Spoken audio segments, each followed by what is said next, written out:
Bienvenue dans The E-Commerce Society, un programme qui vous propose d'entendre chaque semaine la voix de ceux qui font le marché du e-commerce en français dans le son, international dans le ton.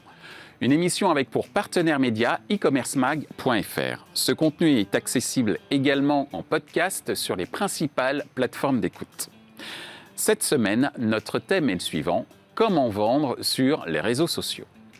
Indiscutablement, les réseaux sociaux deviennent incontournables pour certains e-commerçants. Ce mode de commercialisation a d'ailleurs un nom, le social selling. Quels sont les réseaux sociaux les plus adaptés pour vendre en ligne? Quels sont les éléments nécessaires pour vendre sur les réseaux sociaux? Quels sont les indicateurs clés de performance pour vendre sur les réseaux sociaux? Pour en discuter, Wassila Moussaoui de Pylone, Nenad Setkovic, consultant indépendant, Nathalie Delot de French Colors et Gaëlle Gutnick, consultante indépendante. Bonjour à tous, bienvenue dans The E-Commerce Society. Aujourd'hui, on va parler d'un sujet brûlant, mais ça fait déjà quelques mois, pour ne pas dire quelques années, qu'on en parle, puisque nous allons parler du social selling, où on va expliquer tout simplement comment vendre sur les réseaux sociaux. Et pour commencer, une première question, et je t'inviterai Nathalie à répondre en première. Ensuite, ce sera le tour de Wassila, de Gaëlle, et enfin à toi, Monsieur Nenad, de répondre. Donc, je te demanderai de répondre à cette première question. Selon toi, quels sont les réseaux sociaux les plus adaptés pour vendre en ligne? Alors, je commencerai par un réseau social, pour moi, qui prime sur les autres, c'est quand même Facebook. Avec l'outil Facebook, le Business Manager, en fait, qui permet de gérer aussi bien Facebook qu'Instagram. Et en fait, c'est l'outil pour moi le plus abouti en termes de réseaux sociaux. Un algorithme très puissant et en fait on va pouvoir avoir des placements aussi bien sur Facebook, donc sur le fil Facebook, sur les stories Facebook, sur les colonnes et puis sur Instagram pareil, on a le fil, les stories, voilà, on a quand même beaucoup de choix. Surtout c'est toujours la plateforme qui réunit le plus d'utilisateurs. 35 millions en France, plus de 2 milliards dans le monde. Donc forcément, en fait, pour tout e-commerçant, ça permet un ciblage très précis. Quelle que soit sa niche, sa spécialité, en fait, même s'il est sur la niche des tortues, il va pouvoir cibler les personnes qui aiment les tortues. Donc c'est quand même assez fort en termes d'outils. C'est le moins qu'on puisse dire. Ok, très bien. Donc de ton point de vue, Facebook, de par justement la richesse de l'audience, en tout cas la couverture en termes d'audience, et puis également les spécificités, les différents segments qui peuvent être sélectionnés par le marchand. Oui, ça reste l'outil le plus puissant, du moins avec un algorithme performant. Après, bien sûr, il y a d'autres réseaux sociaux qui développent leur outil, mais je trouve que c'est plus abouti. J'ai notamment fait l'expérience de la publicité sur Pinterest, qui se rapproche un petit peu plus de celle de Google parce que c'est du coup par clic, et en même temps adapte les codes de Facebook parce qu'on a du ciblage par intérêt, mais ça va être beaucoup moins précis par contre. Merci Nathalie. Wassila, de ton point de vue, j'allais dire de marchande, de site marchand, pas marchand, pardon. Je suis revenu à la maternelle où je jouais à la dinette, mais de point de vue justement de marchand, puisque tu représentes les magasins Pylone, quels sont, de par ta propre expérience, les réseaux sociaux les plus adaptés pour vendre en ligne? Alors plus adapté, je te dirais que ça dépend aussi de ta clientèle. Facebook est aujourd'hui effectivement un réseau, c'est le plus grand réseau mondial. Maintenant, si on veut s'adresser à des millennials, je ne suis pas sûre que ce soit le bon réseau, parce que ce n'est pas là où ils se trouvent et il faudra envisager d'autres canaux. Je pense notamment à TikTok qui s'est beaucoup développé, notamment pendant le confinement. Maintenant, effectivement, nous, on est sur Facebook et on lance des campagnes qui sont assez héroïstes. Et c'est vrai que ce que nous permet de faire Facebook, en plus des posts qu'on fait, qu'on peut sponsoriser pour avoir plus de visibilité, il peut répondre à divers besoins. Est-ce qu'on a un besoin de notoriété, de visibilité? Est-ce qu'on a un besoin de conversion? Il nous donne du coup les bonnes mesures, que ce soit du CPM, du CPC ou du ROS, donc quel est le retour sur investissement par vente.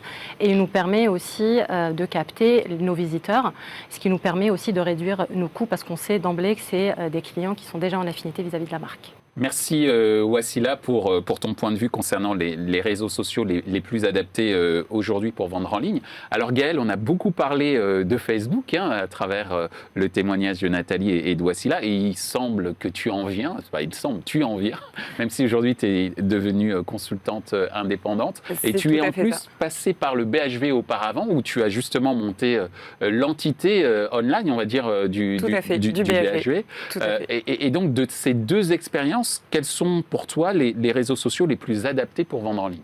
Alors, je crois que la première question, parce qu'il y a effectivement aujourd'hui énormément de réseaux sociaux qui existent, la première question, c'est bien sûr quel est l'objectif en fait de la marque, et surtout ensuite quelle est la cible qu'ils souhaitent toucher, parce que chaque réseau social va avoir ses forces et ses faiblesses. Ce qui est certain, on a effectivement beaucoup parlé de Facebook. Facebook aujourd'hui est effectivement un côté assez hégémonique de par sa couverture, ce qu'on a pu dire précédemment, mais également par sa richesse et de l'algorithme qui permet vraiment de bien cibler les audiences qu'on souhaite. Mais derrière, aujourd'hui, par exemple, quand je parle du BHV, à l'époque, le Pinterest, c'était encore un petit peu petit, mais aujourd'hui a vraiment pris ses places. Quand on est sur l'univers de la maison et de la décoration, c'est par exemple un réseau social qui a beaucoup d'intérêt. Si on va toucher les millennials, effectivement, Snapchat ou TikTok. Mais après, effectivement, TikTok, c'est beaucoup de lip dub.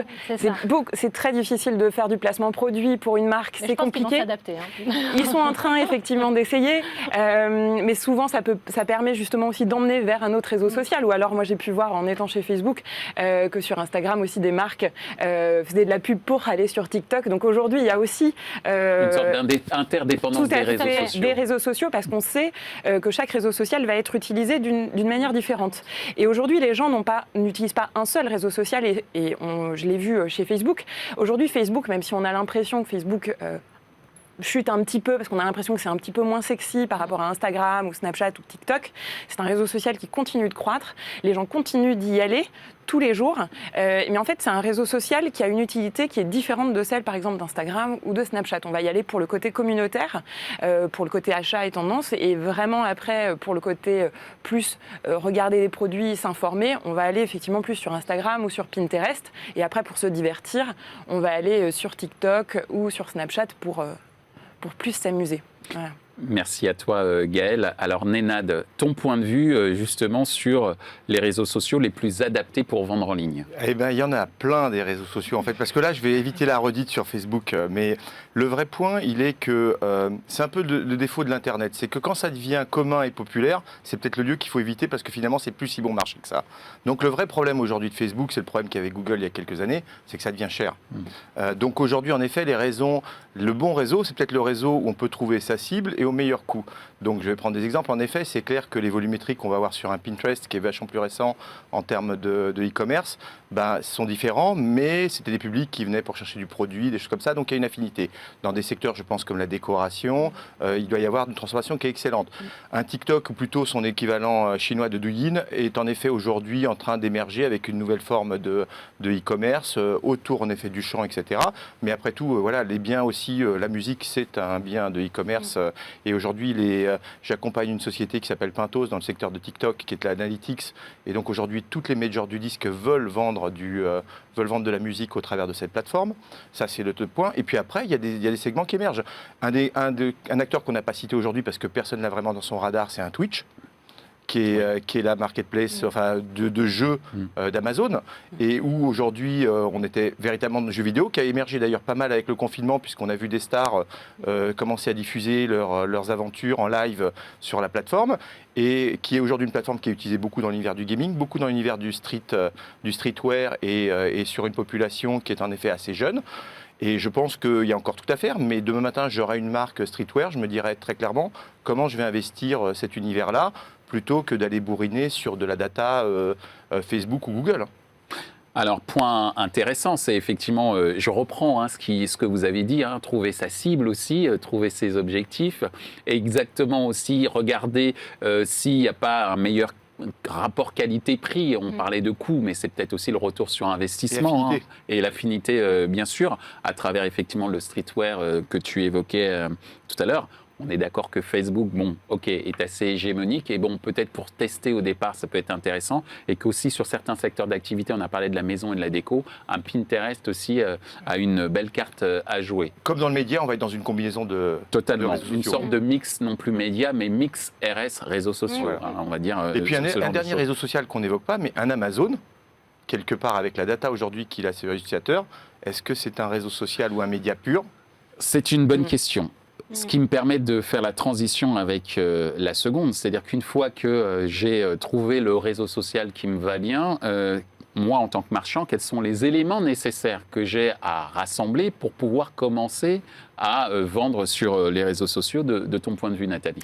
Moi, je dirais première chose, c'est l'adaptation au mobile. C'est vraiment un premier point, puisque de toute façon, les utilisateurs des réseaux sociaux sont très majoritairement sur mobile. Donc ça, c'est sûr, il faut que le site soit optimisé pour mobile, tout le tunnel de vente. Et puis, autre chose, c'est la vidéo, parce que sur la plupart des réseaux sociaux maintenant, y compris Pinterest, la vidéo, c'est ce qui va ressortir du fil, et une bonne vidéo impactante sur les 3 premières secondes, parce que bien sûr, on vient sur un réseau social en tant que publicitaire, sur une plateforme sur laquelle les gens se divertissent par définition. Donc il faut tout de suite être impactant et puis leur dire « Coucou, je suis là » et en 3 secondes de vidéo, ça peut être assez bien pour que l'utilisateur clique sur la publicité. Merci Nathalie. Wassila, de ton point de vue, quels sont les éléments nécessaires pour vendre sur les réseaux sociaux? Je répéterai ce que je t'ai dit au début, c'est surtout connaître sa cible parce qu'on se rend compte que, moi en échangeant avec des personnes du digital, on se rend compte que la première erreur que font les gens, c'est de ne pas s'intéresser à leur cible. Donc du coup, si je shoote sur des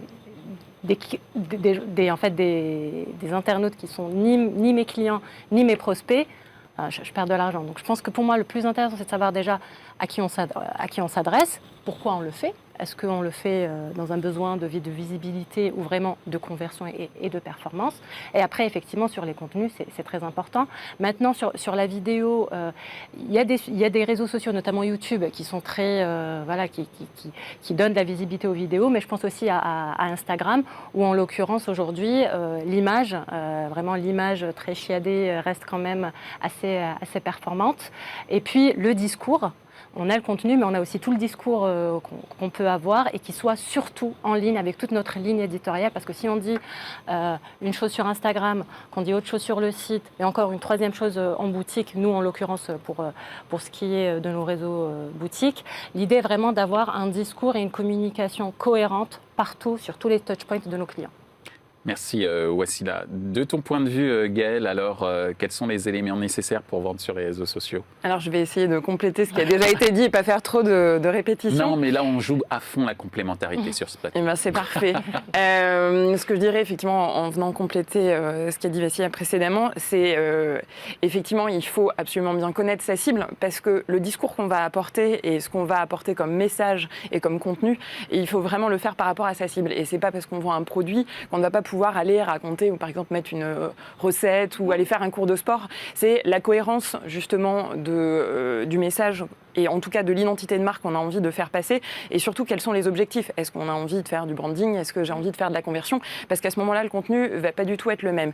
Et qu'est-ce qui est important à avoir? C'est bien sûr effectivement connaître sa cible, connaître ses objectifs, bien sûr avoir un catalogue produit aussi qui soit bien étoffé avec un bon agrégateur de flux qui permette justement ceci, puisqu'après, suivant les réseaux sociaux, suivant la cible qui va être touchée, les produits ne vont pas être les mêmes, puisque par exemple en Dynamic Ads sur Facebook, vous allez avoir des produits qui sont adaptés par rapport à la personne qui va voir la vidéo. Donc il faut vraiment avoir un catalogue qui est fourni, laisser accès à la donnée et à la data au réseau social avec lequel on va travailler ou avec les réseaux sociaux avec lesquels on va travailler. Et bien sûr, ensuite, il y a tout un travail de contenu. Et le contenu, on va parler de quelque chose de court. Il faut absolument que le texte qui va être mis en avant soit court. Il ne faut surtout pas en raconter des tonnes. Effectivement, la vidéo marche mieux que les images statiques, mais il faut mixer. Il ne faut pas faire que de la vidéo, que faire de l'image statique. Il faut faire des deux. Et après, aujourd'hui, ce qui marche beaucoup, bien sûr, l'image chiadée d'Instagram, c'est très joli, mais au final, on voit ce qui marche, c'est que les gens, en fait, et pourquoi ils aiment les réseaux sociaux, c'est pour le côté proximité avec la marque. On peut discuter avec eux, on va pouvoir raconter cette histoire. Et donc, ce qu'il y a de mieux aujourd'hui, et pour avoir, moi, beaucoup suivi le marché du luxe chez Facebook, essentiellement, même des marques de luxe, au final, ce qui est intéressant, c'est au final de faire une vidéo avec l'iPhone à la main et non pas avec une grosse machine qui coûte très cher. Alors qu'en fait, ce qui va marcher, ce qui va rendre la marque justement attractive et intéressante aussi pour sa cible, c'est de montrer la proximité, montrer les coulisses. Et pour moi, ça, c'est important. Ah, merci Gaël. Néna, de ton point de vue, alors quels sont les éléments nécessaires pour vendre moi, sur je les vais réseaux être sociaux? beaucoup moins glamour dans le discours puisque je vais quand même parler d'une chose essentielle qui sont les pelles et les pioches. Les pelles et les pioches. Ben oui, parce que pour vendre sur les réseaux sociaux, il faut des outils. Il va falloir des outils, parce que le vrai problème aussi, c'est bien de raconter l'histoire, c'est bien de séduire le client, mais si derrière, avec le clic, on l'emmène sur quelque chose qui est une catastrophe d'un point de vue commercial, en site, en conversion, etc., ça va réduire fortement la performance. Et pour moi, le modèle absolu en réseau social, en intégration aujourd'hui, c'est quand même chez WeChat, où en Chine, on ne quitte pas l'univers, on est dans son système de paiement, on ne sait pratiquement pas qu'on a payé. La boutique, elle est intégrée complètement de manière seamless dans l'univers de fonctionnement, etc. Et j'en veux pour preuve qu'en Chine, des grandes marques, j'ai encore en tête une anecdote avec Club Med. Club Med, avec sa boutique WeChat, fait plus de chiffre d'affaires que son call center.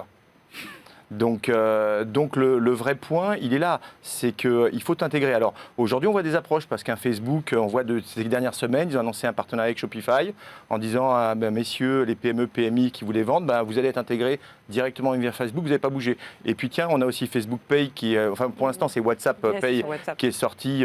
Vous allez pouvoir vous faire payer directement via le Messenger et puis tout ça va convertir. Je pense que l'aboutissement, c'est aussi de se poser la question comment on va intégrer un peu tous ces outils pour avoir quelque chose qui fait que les clients, la cible, ils n'ont pas envie d'être déracinés. Alors justement, puisque tu parles d'outils, ces outils donnent un certain nombre d'indicateurs. Et c'est le sens de cette troisième question, justement. Selon vous, quels sont les indicateurs clés de performance pour vendre sur les réseaux sociaux, de ton point de vue, Nathalie? Il y en a pas mal. C'est vrai que, on va dire, les premiers indicateurs, c'est tout bêtement déjà le montant dépensé en publicité et la valeur de conversion, donc le montant généré par les publicités. Et on a le ROAS, donc le Return on Ad Spend, qui va être donc comme le ROI, retour sur investissement, mais qui concerne la publicité. Et puis surtout, en fait, ne pas regarder que ce ROI, bien sûr, et le montant dépensé, le montant généré. On va regarder aussi d'autres indicateurs pertinents comme le CTR, le click-through rate, qui va permettre de savoir un peu la pertinence de la publicité. Donc combien de personnes ont réellement cliqué sur la publicité par rapport au nombre d'impressions. Et c'est vrai après ça dépend des réseaux sociaux, un CTR de 2%, ça commence à être bien, surtout sur une plateforme comme Pinterest, c'est vraiment bien, parce que les audiences sont très larges, donc plus une audience est large, moins le CTR aussi va être important. Il y en a plein d'autres, je dirais le CPC, donc le coût par clic, le CPM. En fait, ça dépend de la façon dont on gère ses campagnes. Et ce qui est pas mal aussi, c'est qu'on peut, à partir de l'analyse publicitaire, voir un peu le tunnel de conversion et ce qui bloque. Par exemple, si on a beaucoup de visiteurs, beaucoup d'ajouts au panier, puis ça s'arrête là, on n'a pas la conversion qui va derrière, il doit y avoir un problème. À nous d'analyser le problème par rapport à ces données-là. Est-ce que c'est un prix trop élevé, des frais de livraison aussi mal adaptés? Enfin, ça permet de voir pas mal de choses. Merci Nathalie. Wassila, de ton point de vue, quels sont les indicateurs clés de performance pour vendre sur les réseaux sociaux? Moi, je pense qu'elle les a à peu près tous cités. Peut-être qu'il y a les impressions qui n'ont pas été citées. Mais l'essentiel pour moi est de se donner un objectif sur un ROAS. Quel est le ROAS cible? Autrement, du coup, on ne sait pas vers quoi on va. Et ces ROS sont aussi différents en fonction des business, en fonction du secteur, en fonction de l'entreprise. On peut avoir, moi j'ai déjà parlé à un prestataire qui me disait qu'il avait un client qui lui demandait un ROS de 45. Donc je lui dis, mais il prend quoi? Il prend les loyers il comptabilise les loyers. Voilà, donc je compléterai la réponse de Nathalie avec ça. Donc en fait, des indicateurs à adapter en fonction des secteurs d'activité, puisque les marges et les chiffres d'affaires ne sont pas les mêmes, effectivement. Merci Wassila. Gaël, de ton point de vue, quels sont les indicateurs clés de performance pour vendre sur les réseaux sociaux? Alors moi, je compléterai, effectivement, c'est l'objectif. C'est est-ce qu'on veut faire du branding, ce qu'on appelle chez Facebook, c'est le full funnel stratégie. C'est de savoir justement, est-ce qu'on a un objectif de awareness, est-ce qu'on a un objectif de considération ou est-ce qu'on a un objectif de conversion. Et suivant ces objectifs, on va avoir en face tous les KPI qui ont été cités précédemment. Et c'est ça dont il faut faire attention parce qu'on ne va pas être au clic si on est sur du branding. L'objectif, ça va être de toucher une cible maximale, d'être connu. Et donc, un click to action n'a aucun intérêt par rapport à un objectif de branding. Donc, il faut toujours mettre en lien justement son objectif, enfin choisir son KPI en fonction de son objectif. Parce qu'on peut tout mesurer et n'importe quoi. Et après, il y a des choses aussi qui existent pour faire ce qui s'appelle des brand lifts ou des conversion lifts qui permettent justement de tester deux populations cibles. Enfin, vous avez une population qui n'a pas été exposée à la campagne et une cible qui a été exposée à la campagne pour pouvoir justement mesurer, en dehors de tous les KPI dont on a parlé, et qui permet vraiment de savoir à quel point la publicité a eu un impact aussi bien en branding ou alors en conversion. Et ça, c'est des choses qui peuvent être faites à partir du moment où il y a suffisamment de trafic sur le site internet. Donc, c'est des choses aussi, il va d'abord quand même falloir avoir suffisamment de monde sur son site pour aller étudier ça. Merci Gaëlle. Néna, de ton point de vue sur les indicateurs clés de performance pour vendre sur les réseaux sociaux, sachant que tu as été le patron d'une plateforme justement. Voilà, alors c'est vrai que moi j'ai été nourri au ROI parce qu'avec Lengo, en tant que CEO, j'ai eu à faire ces dernières années avec un peu plus de 4000 marques dans plus de 40 pays. On avait ouvert, on a été la première plateforme en Europe à ouvrir des partenariats avec Facebook et avec Instagram, avec Google sur Google Shopping, à lancer toutes sortes de canaux Pinterest d'ailleurs aussi en termes de conversion. Donc il est clair que quand on discute aujourd'hui avec ces marques et avec ces clients, donc c'est en amont parce qu'ils n'ont pas encore commencé véritablement là-dessus, la seule métrique c'est combien je vais vendre. D'accord ? Donc, en bref, la question numéro 1, c'est tiens, j'ai envie d'ouvrir tel pays ou j'ai envie d'ouvrir tel canal. À ton avis, ça va faire combien en plus dans mon objectif ? Et plus on va vers des marques direct to consumer, et plus la question, elle est posée de manière très, très libre, en se disant est-ce que ça vaut le coup qu'on lance des pays, qu'on lance des marketplaces, qu'on lance du social media, etc. Donc, quelque part, en effet, en amont, le monde est drivé par la vente, puisqu'on est dans le secteur du e-commerce. Merci Néna. L'argent. Effectivement. Qui fait tourner le monde. Alors justement, Gaëlle, tu voulais peut-être rajouter quelque chose. Je vais juste compléter parce qu'effectivement, il y a le e-commerce, mais aujourd'hui, il y a quand même beaucoup d'acteurs qui sont en e-commerce, mais qui ont aussi des magasins physiques. Et c'est tout le sujet. Enfin, les réseaux sociaux aussi permettent. Et quand on parle de conversion ou justement d'argent, il y a aussi des manières aussi d'amener, grâce aux réseaux sociaux, les clients dans les magasins. Et il y a quand même, on parlait avant, ce côté zéro friction avec WeChat, aujourd'hui, qui est clé pour toutes les marques aujourd'hui. Vraiment, c'est comment est-ce que j'arrive à capter mon client et à ne plus le lâcher, même avec le service client aussi derrière, et on va en venir après, mais c'est un vrai sujet. Alors effectivement, puisqu'on parle de WeChat, de nouvelles manières, de nouveaux outils qui arrivent sur le marché concernant la vente sur les réseaux sociaux, on en arrive à notre dernière question. Quelles sont les nouvelles opportunités qui émergent pour vendre sur les réseaux sociaux, de ton point de vue, Nathalie ? Oui, alors Néna de l'évoquer un peu plus tôt, même l'ensemble des participants ici, TikTok, ça va être sans doute une plateforme, c'est déjà le cas, qui se développe énormément, puisqu'en 2019, c'était la deuxième application la plus téléchargée après WhatsApp. Donc c'est énorme. Mais alors, c'est une plateforme sur laquelle les marques vont pouvoir faire peut-être davantage de notoriété, avant même de penser aux conversions, avec les challenges. Ces challenges, donc, on peut proposer à tous les participants, les influenceurs, et qu'on peut aussi sponsoriser. Alors, je ne sais pas si c'est encore le cas en France, c'est déjà le cas, mais des marques comme, alors c'était le challenge In My Denim de Guess, au tout début, avait fait un buzz pas possible. Il y a quelques marques qui s'en sortent vraiment bien en termes de notoriété. Je voyais... Je ne sais pas si on peut citer d'autres marques. Bien sûr, il n'y a pas de problème.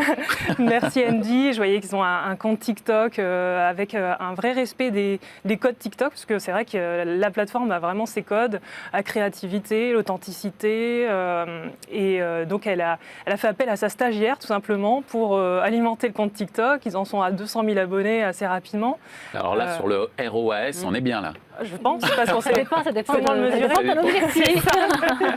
Après, c'est comment le mesurer, en fait, c'est Ouais. sur ces plateformes-là. Et ouais, c'est vrai que c'est une opportunité. Après, je penserai à Pinterest aussi, puisqu'ils vont ouvrir un catalogue produit en France bientôt. Donc là, justement, dans l'optique de rester tout le temps sur la plateforme et de pouvoir convertir uniquement sur Pinterest sans avoir à les emmener sur un site e-commerce. Aller pêcher le poisson là où il se trouve. Voilà, exactement. Nathalie, merci beaucoup. Voici là ton point de vue sur les nouvelles opportunités qui émergent pour vendre sur les réseaux sociaux. Moi, je parierais plus sur Pinterest, en tout cas pour nous, vu qu'on est quand même dans l'univers déco. De la déco, ouais. Donc nous, on a un compte Pinterest, sauf qu'aujourd'hui, voilà, on ne travaille pas sur de la sponsorisation ou de la mise en avant supplémentaire de nos produits. Donc je pense que c'est une vraie opportunité chez nous. Et il y a aussi Instagram, avec Instagram Pay qu'on nous avait annoncé en 2019. Je ne sais pas où le projet en est. C'est pas encore. Parce que, Il progresse. Voilà. Mais je pense que ça pourrait aussi être une opportunité chez nous parce qu'on a quand même une communauté qui est très engagée sur Instagram et on pourrait capitaliser sur tout le travail éditorial de contenu qu'on fait là-dessus. Merci Wassila. Gaëlle, de ton point de vue, les nouvelles opportunités qui émergent pour vendre sur les réseaux sociaux. Alors, c'est pas tout à fait un réseau social, mais Néna en parlait précédemment, mais le gaming, je pense qu'il y a vraiment quelque chose à faire autour du gaming. Mais après, ça dépend vraiment de la marque que l'on a et les objectifs. Mais je pense qu'il y a un vrai enjeu sur le gaming. Et après, pour moi, il y a vraiment tout ce qui est messagerie, WhatsApp et Messenger. Et WhatsApp, je parie encore plus que Messenger. Enfin, après, ça dépend du pays aussi. De ce qui se passe sur WeChat en Chine, par exemple. Tout à fait. En fait, ça vient d'être lancé au Brésil et en Inde également. Ça l'était déjà pour pouvoir payer directement sur WhatsApp. Moi, pour avoir vu une marque de luxe aussi le tester justement avec les boutiques déjà en direct, ça permet vraiment ce côté zéro friction, pouvoir commencer la vente par exemple en magasin, la continuer ensuite à la maison et pouvoir payer directement sur la messagerie. Et bien sûr, je disais WhatsApp ou Messenger, ça va dépendre du pays puisque suivant le pays, c'est plutôt WhatsApp ou plutôt Messenger. En France, on est un peu plus Messenger que WhatsApp, mais ça dépend aussi de la catégorie sociale, pour le coup, qui est votre cible. Et effectivement, on parlait d'Instagram Shopping. Instagram Shopping, c'est le fait de pouvoir déjà juste pinguer sur l'image votre produit. Aujourd'hui, alors si je ne me trompe pas, c'est 180 millions de personnes qui tapent par jour sur Instagram Shopping. Il y a un vrai effet de levier possible grâce à Instagram Checkout, qui est en test aux États-Unis et qui devrait arriver en France, qui existera avec aussi les boutiques Facebook. Voilà. Merci Gaëlle. Nénad, c'est pour toi le mot de la fin. Le mot de la fin, moi je pense que, allez, je vais être provocateur, je veux dire que le futur du e-commerce, c'est téléshopping. Si Pierre Velmar nous entend là-haut. Ah ouais, non, mais non, en fait, cette plaisanterie, c'est juste pour dire qu'en effet, les innovations sont plutôt aujourd'hui en Asie, et c'est là qu'il faut suivre le sujet. Plutôt que les réseaux sociaux, puisqu'ils convergent tous vers la même chose, c'est plutôt l'émergence de la vidéo et de la vente en vidéo. On a vu au premier trimestre cette année, il y a eu un peu plus de 40 millions de spots de télé-shopping, entre guillemets, réalisés sur Tmall par des prescripteurs pour faire des ventes. Il y a des marques de beauté qui ont fait plus de 40% de leurs ventes au premier trimestre en Chine au travers de ce genre de mode de vente direct. Ça va booster, et que ça va booster, que ce soit sur TikTok, que ce soit sur Instagram, que ce soit sur Snapchat. De toute façon, le concept va être le même. Donc, que ce soit demain matin même d'ailleurs sur un Twitch, ça sera de la vidéo. Donc, je sais que par exemple, un AliExpress a décidé de promouvoir ses produits en vidéo il cherche 100 000 référenceurs en Europe pour promouvoir les produits au travers de vidéos. Donc, c'est bien payé, j'espère. Non, je pense que ça doit être sur des bases chinoises. Je ne connais pas en fait, donc je suis mauvaise langue là. Mais c'est clair que ils vont promouvoir à peu près tout et n'importe quoi en vidéo, et l'objectif est de pousser la conversion sur cette vidéo-là. Donc ça va amener un phénomène qui est complètement différent et qui va rebouleverser, je pense, le paysage de manière assez forte, mais très très vite. Je ne parle pas de 2025. Eh ben, merci Nénad, merci Nathalie. Merci Wassila, merci Gaëlle d'avoir participé à cette émission de The E-Commerce Society consacrée à la vente sur les réseaux sociaux. Et j'aimerais bien vous revoir bientôt. Avec plaisir. Merci en tout cas. Merci. Ainsi s'achève ce débat sur les différentes solutions pour vendre sur les réseaux sociaux. Les points à retenir de nos échanges sont les suivants. 1. Le choix des réseaux sociaux pour commercialiser un produit dépend de sa cible, de son univers d'activité et de ses objectifs marketing. 2. La vidéo prend de plus en plus une part essentielle dans la valorisation des produits sur les réseaux sociaux. 3. Les réseaux sociaux développent une expérience consommateur centralisée sur leur propre plateforme, à l'instar d'un WeChat en Chine ou d'un WhatsApp au Brésil. Ce contenu est accessible en podcast sur les principales plateformes d'écoute. Merci à notre partenaire média e-commercemag.fr. Merci également à l'ensemble des équipes d'Altis Media pour la réalisation de ce programme. Traduction et sous-titrage par Uptown.